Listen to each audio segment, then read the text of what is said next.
చంద్రబాబు ప్రభుత్వం ఎంతో ప్రతిష్టాత్మకంగా నిర్వహిస్తున్న కార్యక్రమం విజయవాడ ఉత్సవ్. అమ్మవారి దసరా నవరాత్రులతో పాటు విజయవాడ ఉత్సవం కూడా అక్టోబర్ 2వ తేదీ వరకు వైభవోపేతంగా నిర్వహిస్తున్నారు. మైసూరు దసరా ఉత్సవాలంటే అమ్మవారి నవరాత్రులే కాకుండా ప్రజలకు వివిధ రకాలుగా ఆహ్లాదాన్ని కలిగించే కార్యక్రమాలుంటాయి. ఏడాదికోసారి వచ్చే ఈ ఉత్సవాల కోసం దేశవ్యాప్తంగా ప్రజలు ఎదురుచూస్తూ ఉంటారు.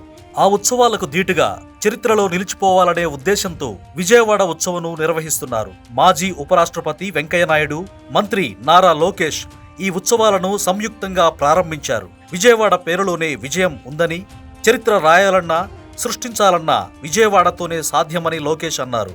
ఈ సందర్భంగా ఏర్పాటు చేసిన క్రాకర్స్ షో ప్రత్యేక ఆకర్షణగా నిలిచింది. ఉత్సవాల్లో భాగంగా కృష్ణానదిలో పడవల పోటీలు ఉంటాయి. జలక్రీడలు, drone show, kids zones, amusement park, దుకాణ సముదాయాలతో పాటు రోజు ప్రకాశం బ్యారేజీపై బాణాసంచా వెలుగులు ప్రత్యేక ఆకర్షణగా నిలవనున్నాయి. 12 ఏళ్ల తర్వాత తిరిగి విజయవాడలో ఎగ్జిబిషన్ ఏర్పాటు చేస్తున్నారు. గొల్లపూడిలోని ఎగ్జిబిషన్ మైదానంలో స్టాల్స్తో పాటు ప్రతిరోజు ఒక్కో సినిమా ప్రీ రిలీజ్ ఈవెంట్ జరుగుతుంది.